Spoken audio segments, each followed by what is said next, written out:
नमस्कार किसान साथियों, मैं आपका दोस्त नरेंद्र पोरवाल आपके अपने YouTube चैनल देश की शान हमारे किसान में एक बार फिर से आपका बहुत बहुत स्वागत करता हूं।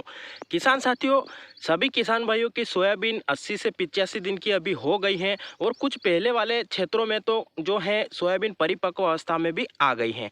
तो उनको बारिश रुकने के बाद ही जो है अपनी फसल की हार्वेस्टिंग करना है, अभी जल्दबाजी नहीं करना है। बाकी जिन किसान भाइयों की फसल 80 दिन की है उनको अभी तीसरा स्प्रे जो इल्ली और मच्छर का और बीमारियों का है वह बाकी है। तो उनको तीसरा स्प्रे या लास्ट स्प्रे जिसे हम बोलते हैं सोयाबीन में, वह कौन सा करना है, इसकी इस वीडियो में पूरी जानकारी देने वाले हैं। जिसमें कि हम बताएंगे कि तीसरा स्प्रे या लास्ट स्प्रे हम करते हैं या फसल जब लास्ट अवस्था में होती है तब उसमें कौन कौन से रोग लगते हैं और कौन कौन सी दवाइयाँ हमें उसके निदान के लिए लेनी है। क्योंकि किसान भाई जानकारी के अभाव में लास्ट में भी कुछ हेवी टेक्निकल ले लेते हैं जिससे कि उनका बजट ज़्यादा हो जाता है, उसका फ़ायदा कम होता है। तो इसलिए आप पूरी जानकारी के लिए वीडियो को पूरा ज़रूर देखें जिससे आपको पूरी जानकारी समझ में आए और आप जो आर्थिक और जो अपनी फसल को होने वाले नुकसान से बचा सकते हो। और वीडियो पसंद आए, जानकारी पसंद आए तो आप लाइक ज़रूर करें जिससे हमारा हौसला बढ़े और हम जल्दी जल्दी ऐसी ही जानकारी लेकर आते रहें। और जो ज़्यादा से ज़्यादा किसान भाइयों तक यह जानकारी पहुँचाने के लिए आप व्हाट्सअप, फेसबुक और अन्य सोशल मीडिया प्लेटफॉर्म्स पर जानकारी शेयर भी करें जिससे कि वह भी इस जानकारी का लाभ ले सके और हमारी मेहनत सफल हो। खेती से संबंधित, मंडी भाव से संबंधित गेहूं, चना, अलसी, सरसों, मटर और सोयाबीन और प्याज, लहसुन के भंडारण और मंडी भाव तक की संपूर्ण जानकारियां जल्दी से जल्दी प्राप्त करने के लिए चैनल को लाल बटन दबाकर सब्सक्राइब करें और पास में लगा घंटी का बटन भी जरूर दबा दें जिससे कि हम जो भी वीडियो डालेंगे आप तक बिना देरी के जल्दी से जल्दी पहुंच जाएगा। तो आइए जानकारी शुरू करते हैं। सोयाबीन जब तीसरी अवस्था में होती है तो उसमें जो फलियां और कर्रे काफ़ी ज़्यादा मात्रा में होते हैं, कुछ 10% तक कर्रे होते हैं। बाकी जो फलियां होती हैं उनमें दाने भराने का यह समय होता है और इस समय अगर पौधा रोग से बचा हुआ रहेगा, तनाव मुक्त रहेगा तो उसमें जो फलियों का आकार है वह काफ़ी अच्छा बनने वाला है और उसमें जो दाने भराएंगे वह जो है तनाव मुक्त होने की वजह से दाने बड़े बनेंगे और वह जो है अच्छी मोटाई और चमक के साथ में आपको अच्छी वैरायटी देने की कोशिश करेंगे। तो इसलिए अभी भी इस जो तीसरी अवस्था में भी हमें पौधा जो अपनी सोयाबीन का है उसे रोग मुक्त रखना जरूरी है। अब बात करें कि इस समय कौन कौन से रोग जो हैं लगते हैं तीसरी अवस्था में, तो किसान साथियों सोयाबीन की फसल में 80 दिन के आसपास मच्छर का काफ़ी ज़्यादा अटैक होता है जिसमें कि सफ़ेद मच्छर, हरे मच्छर और जो लाल तरह की जो मकड़ी होती है उसका भी अटैक कहीं कहीं देखने को मिलता है। पर जो पीले, हरे और जो सफ़ेद मच्छर का काफ़ी ज़्यादा अटैक होता है और इनका अगर निदान नहीं किया जाए तो यह पत्तों का रस चूसकर पीला मोजेक जो वायरस होता है उसे तेज़ी से बढ़ाते हैं और उनके वाहक का कार्य करते हैं और हमारी सोयाबीन जल्दी परिपक्व हो जाती है।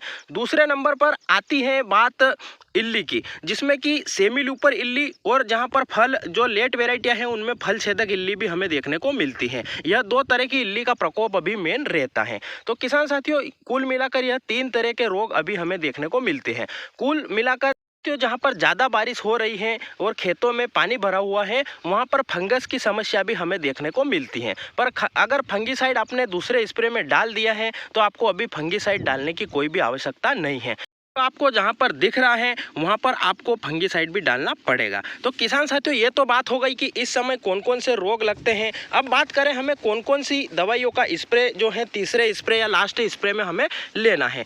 तो किसान साथियों सबसे पहले तो हमें जो तीनों तरह के मच्छर हैं, सफ़ेद, हरे और पीले, उनके लिए हमें जो एसिटामिप्रिड आता है 20%, उसकी 100 ग्राम प्रति एकड़ के हिसाब से मात्रा लेकर 150 से 200 लीटर पानी में लेकर हमें स्प्रे करना है। उसके बात आती है सेमी लूपर इल्ली या जो फल छेदक इल्ली भी होती हैं, कुछ जगहों पर चना इल्ली भी होती हैं। तो उसके लिए आप जो इमामेक्टिन बेंजोइड होता है वह ले सकते हो। उसकी मात्रा भी आपको 100 ग्राम प्रति एकड़ के हिसाब से लेनी है और उसको भी 150 लीटर से 200 लीटर पानी में मिलाकर स्प्रे करना है। अगर आपके यहाँ पर फल छेदक या काली इल्ली या बड़ी इल्ली नहीं है तो इसकी जगह आप जो लेमड़ा साइलोथीन होता है वह भी ले सकते हो। उसकी भी मात्रा आपको 200 से 250 ml प्रति एकड़ लेनी है और आप स्प्रे कर सकते हो। आप प्रोफेनोफॉस जो 50% होती है या फिर प्रोफेनोफास प्लस साइपरमेथ्रिन का जो 44% वाला जो कॉम्बिनेशन आता है जिसमें कि 40% जो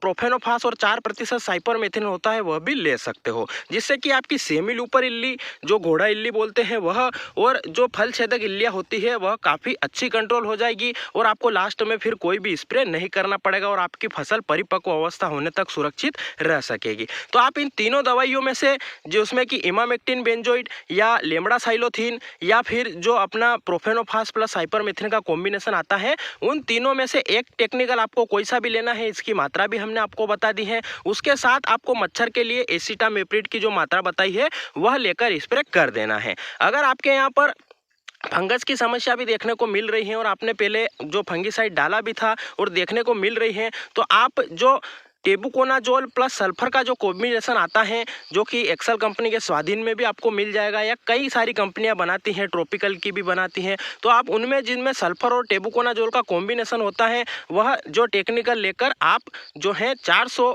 ग्राम प्रति एकड़ के हिसाब से लेकर इसमें स्प्रे कर सकते हो। उसमें भी पानी की मात्रा यही सेम रखनी है। तो आप अपने फसल में जैसे रोग हैं उस हिसाब से आप अपनी फसल में स्प्रे कर सकते हो। अगर आपके यहाँ पर फंगस नहीं है तो आप फंगिसाइड को स्किप भी कर सकते हो। आपके यहाँ पर काली इल्ली नहीं है तो आप इमामेक्टिन बेंजोइड भी नहीं लोगे तो चलेगा। सिर्फ जो साइपरमेथ्रिन और जो एसिटामेप्रिड 20% बताया है वह भी आपके यहाँ पर काम कर जाएगा और सभी तरह की जो घोड़ा इल्ली होती है या सेमुलुपर इल्ली उसके साथ साथ सभी तरह के मच्छर को भी कंट्रोल कर देगी और आप कम खर्चे में अच्छे से अपनी फसल को सुरक्षित रह पाओगे।